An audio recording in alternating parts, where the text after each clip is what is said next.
जमा कामाख्या कामाख्या टुडे में आपका स्वागत है मित्रों। आज की चर्चा राहु देव के बारे में।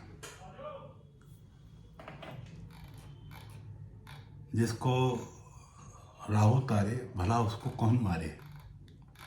राहु मेरे लिए तो मेरे फेवरेट हैं, मेरे बहुत सम्मान की दृष्टि से देखता हूँ। लोग असहज होकर कह देते हैं तुम राहु हो वगैरह वगैरह, ये ठीक नहीं है।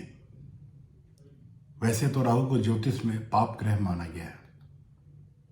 इसके नकारात्मक पक्षों को, ये नकारात्मक पक्षों पर हम नजर डालें तो ये गुस्से, बुरी संगत, क्रूरता, लालच, अपशब्द आदि का कारक है। बावजूद इसके सभी जातकों की कुंडली में यह बुरे ही फल दे ऐसा जरूरी नहीं है। राहु बुरा ही हो ये कतई जरूरी नहीं है।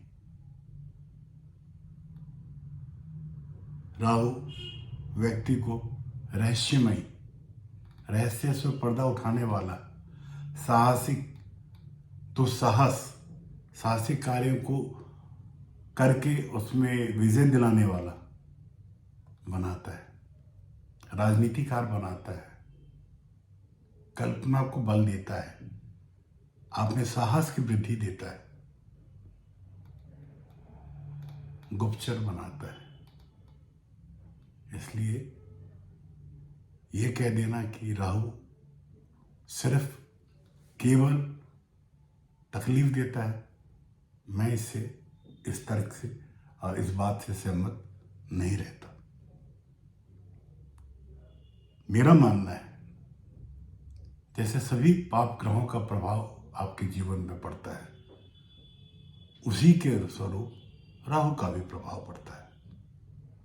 पर राहु कुछ विशेष गुणों से है, राक्षस प्रवृत्ति है, तीव्रता है, सभी को अपने वश में रखने की ताकत रखने वाला ग्रह है।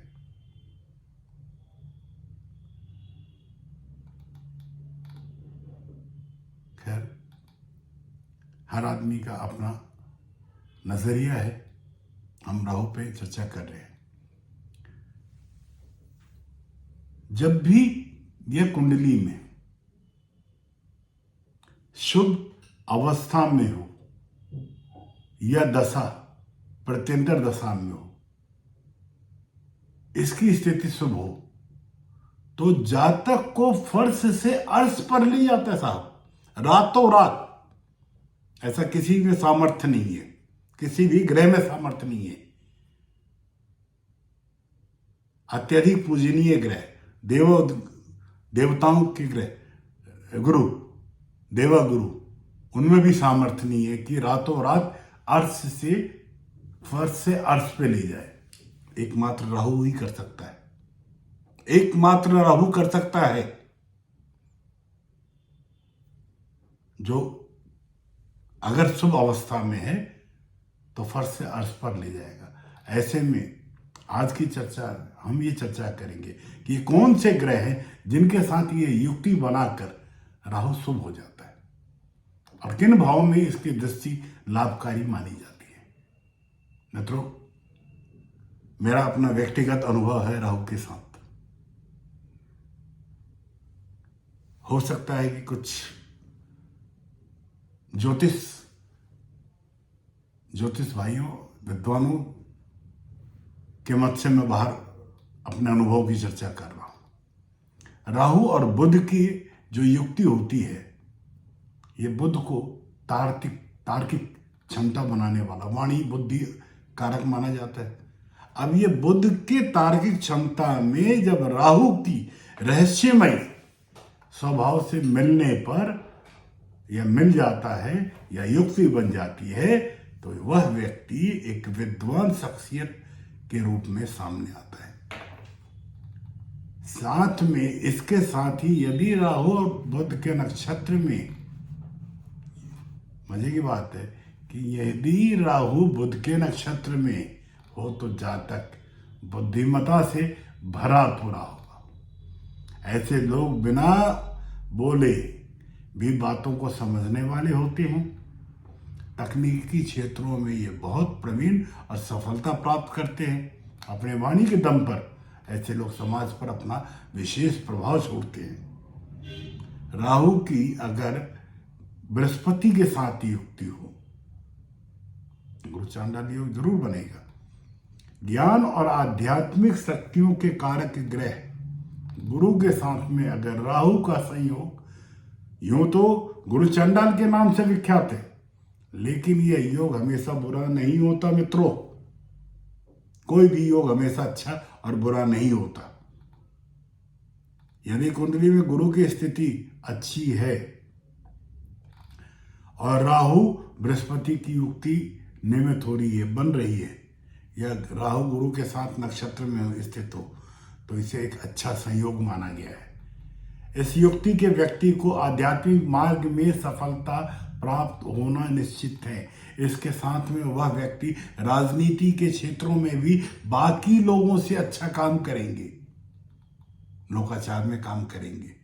गुरु का प्रभाव तो वैसे भी लोगों को अच्छा शिक्षक भी बनाता है, पर अगर गुरु और राहु की युक्ति हो तो ऐसे लोग वैराग्य की ओर भी बढ़ जाते हैं।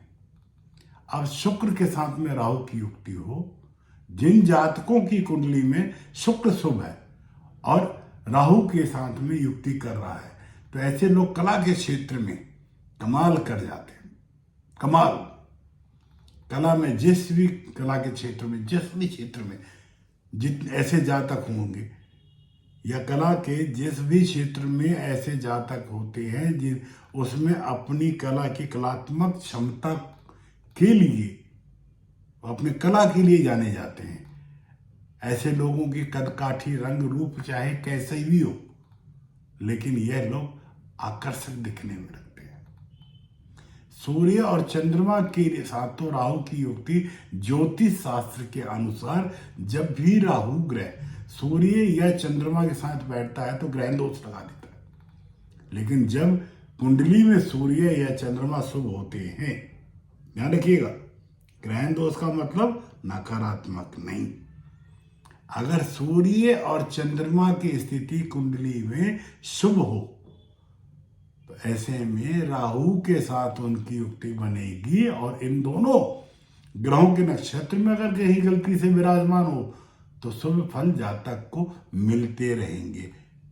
सूर्य के साथ युक्ति राहु की सभी सुख सुविधाओं को दिलाती है। ऐसे लोग सरकारी पदों पर पहुंचने में कामयाब होते हैं। और वही चंद्रमा के साथ युक्ति हो तो ऐसा व्यक्ति व्यापारी, अंतर्राष्ट्रीय व्यापार जगत में लाभ दिलाता है। इन भावों पर राहु की पूर्ण दृष्टि मिलने से शुभ फलों की प्राप्ति होती है। राहु ग्रह जिन जातकों की कुंडली में पूर्ण दृष्टि से तीसरा, पांचवा, छठा और नौवां भाव को देखता है, तीसरा, पांचवा, छठा और नौवां भाव को देखता है, उनको जीवन में कई अच्छे फलों की प्राप्ति भी होती दृष्टि से, मात्र दृष्टि से। तीसरे भाव पर राहु की दृष्टि जातक को पराक्रमी बनाता है।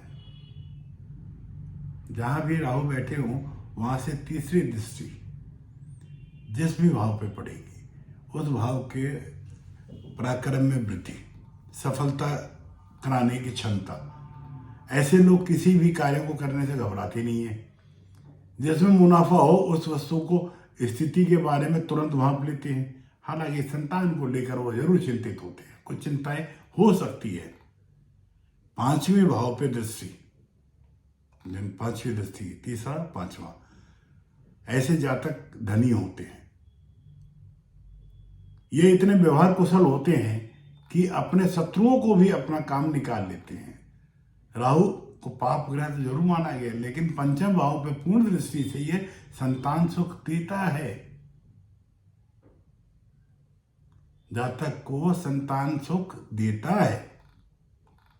छठे भाव पे राहु की दृष्टि, इस भाव से राहु की दृष्टि पे छठे भाव से शत्रुओं का समग्र नाश करने के लिए और जातक को पराक्रमी बनाता है।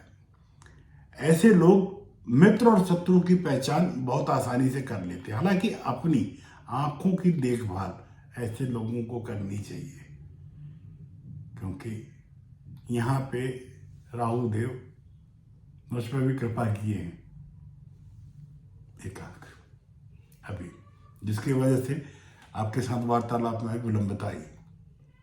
नौवीं दृष्टि, राहु की जो नवम भाव की दृष्टि है, ये जातक को ऐश्वर्य देता है। इनके पास किसी भी तरह की धन संपदा की कमी नहीं होती। संतान पक्ष से भी इनको बहुत सुख मिलता है। आशा करता हूं दोस्तों मेरे राहु के बारे में आपकी अगर कुछ भ्रांतियां हो तो आज की चर्चा से कुछ कम हुई होगी। आप भी अपनी कुंडली में राहु देव की स्थिति को देखकर पता लगाए कि आपके लिए राहु देव शुभ स्थिति में है या शुभ। अगर शुभ में है तो उनकी शुभता के ऊपर चर्चा करूंगा पुनः अगली चर्चा में, और अगर अशुभ स्थिति में है तो उनके प्रभावों को कुछ कम करवा सकूं, ऐसा मेरा प्रयास रहेगा कि आप राहु देव का आशीर्वाद लें और जीवन में समग्र चौमुखी विकास को उन्नत हो। जय मां कामाख्या। सब्सक्राइब कर दिया?